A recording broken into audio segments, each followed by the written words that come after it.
poytaxtning qoq markazida qad rostlagan va butun dunyo nigohida turgan Islom sivilizatsiya markazi.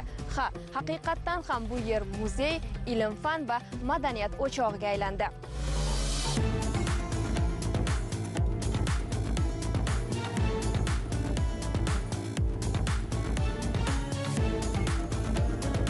Ushbu majmua salkam 10 gektar hududda joylashgan bo'lib, binoning umumiy foydalanish maydoni 50 ming kvadrat metrni tashkil etadi. Bu yerda O'zbekiston zaminida islomgacha bo'lgan davr, birinchi va ikkinchi renessans, yangi O'zbekiston, uchinchi renessans poydevori kabi ekspozitsiya zallari mavjud. Xususan, muzey ekspozitsiyasini shakllantirish va boyitish bo'yicha 2025-ning o'zida 1,5 mingdan ortiq eksponat, jumladan 800 ga yaqin qadimiy qo'lyozma, arxeologik topilma va tarixiy xaritalar joylashtirildi. Bundan tashqari, xorijiy yirik kolleksionerlar bilan hamkorlik yo'lga qo'yilib, 743 ta eksponatning asl nusxalari O'zbekistonga keltirildi.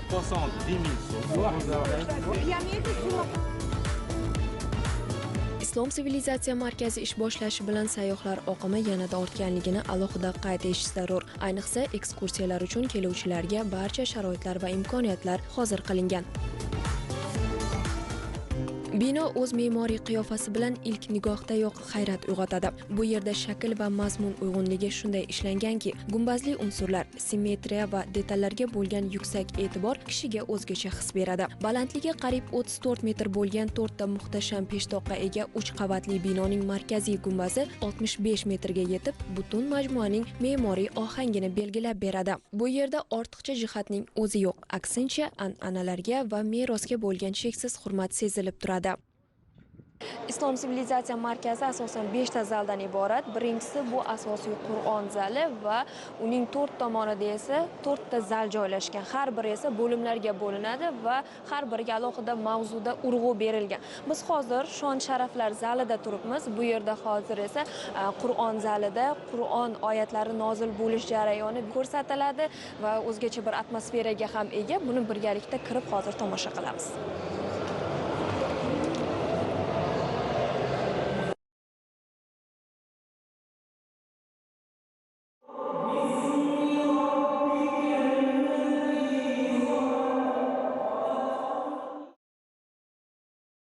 Muzeyimizning Qur'on zalida mana devor atrofida ko'rishimiz mumkin 114 ta Qur'on joylashgan va ularning har biri o'ziga xos hisoblanadi. Chunki davrlari turlicha, uni ko'chirgan xattotlar va yozilish xat uslublari ham turlicha hisoblanadi va xususan shakllari haqida ham shu ma'lumotni aytib o'tishimiz mumkin.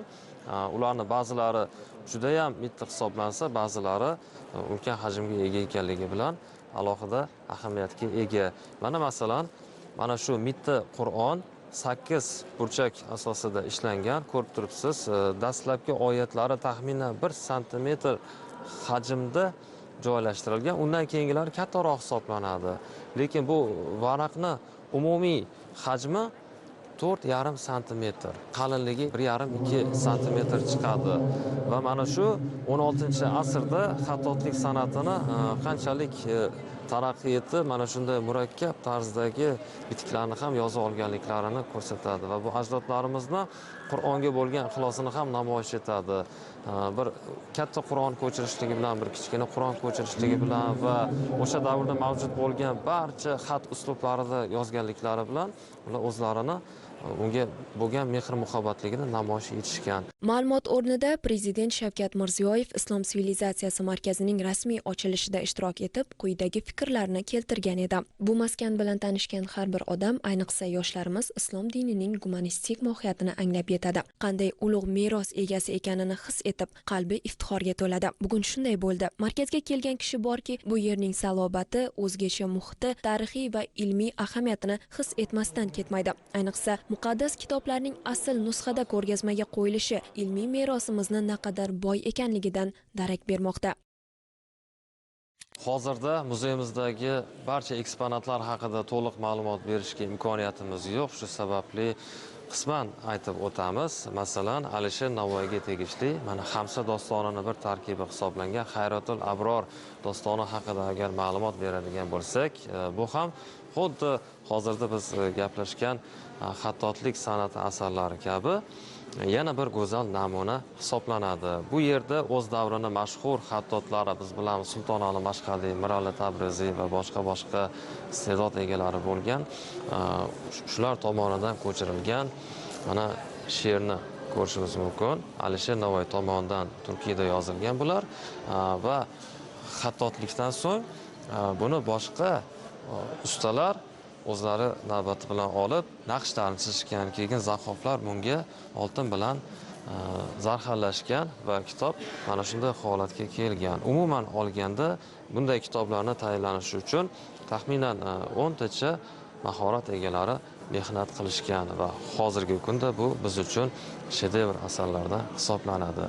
Endi ma'naviy jihatdan aytadigan bo'lsak, Alisher Navoiy forsiyda emas, turkiyda ijod qilishlari birinchidan tilimizni boyligini isbot etdi, go'zalligini namoyon etdi va bu bilan o'z davrida Alisher Navoiyga ham bu katta shuhrat olib keldi.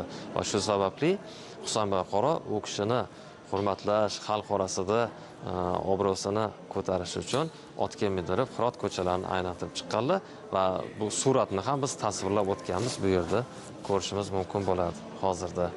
Mana Alisher Aliqulov bizning mahoratli rassomimiz tomonlaridan mana shu holat tasvirlangan. Chinakamiga ko'rib hayratlandim. Men farzandlarim bilan Namangandan tashrif buyurdim. Qarang, birinchi zaliyoq insonni o'ziga jalb qiladi, shon shuhrat deb atalayapti. Chet davlatlar kelib bizni o'rganish kerak ekanligini tushunyapman-da. Mana oddiy Ulug'bek darvozasi deyildi. Meni hayratda qoldirgan narsa manbalarda keltirilishicha shogirdi Ali Qushchi va ana fojiali vafotidan keyin Turkiyaga butun Ulug'bekning qo'lyozmalarini olib ketib, o'sha Turkiya davlatida shu qo'lyozmalarga asoslangan holda butun Turkiya xalqiga dars berganda manbalarda keltirishda shuni o'qigandim. Mana endi bizni vatandan ketgan vatandoshlarimizning ilmi o'sha davlatlarda qanchalik rivojlantirishiga olib kelgan. Mana o'sha rivojlanish baribir aylanib, mana prezidentimizning sharofati bilan qaytayapti-da, undanda mukammal, undanda chiroyli, undanda noyob ma'lumotlar bilan to'ldirilyapti. Tarixni o'qimagan, bilmagan odam ham maza qilib tushunib, maza qilib aniqlik kiritib oladi o'zi uchun. Markaziy O'zbekistonning qadimiy tarixi va sivilizatsiyasi durdonalarini yagona ma'rifiy maskanda ko'rish, shu asosda xalqning intellektual va madaniy salohiyatini yanada teran anglash mumkin. Nafaqat O'zbekiston, balki butun mintaqaning ma'naviy mulki bo'lgan bebaho boylikni chuqur o'rganish va jahon miqyosida targ'ib etish maqsadi uni islom sivilizatsiyasi degan nom ostida barpo bo'lishiga sabab bo'ldi. Islom sivilizatsiya markazining Temuriylar bo'limidamiz. Bu yerda ko'rib turganingizdek, Temuriylar davriga oid bo'lgan har bitta jihatga alohida e'tibor qaratilgan, har bir detal bilan ishlangan va mana bu yerda ko'rishimiz mumkinki, har bir viloyatdagi tarixiy joylar, muqaddas qadamjolarning ko'rinishi maket shaklida ko'rgazmaga qo'yilgan va bu yerga keluvchilar uchun diqqatga sazovor joylar haqida ham tasavvur uyg'otish mumkin bemalol. Endi bu tomonga biroz e'tiboringizni qaratmoqchiman. Amur Temurga oid qiziqarli ma'lumotlar, manbalar ham bu yerda jam bo'lgan. Bugun Islom sivilizatsiya markazi o'zi bugun Toshkent shahrining qiyofasiga yangicha ko'rinish berdi, balkim turizmni ham bir yangi bosqichga ko'tardi.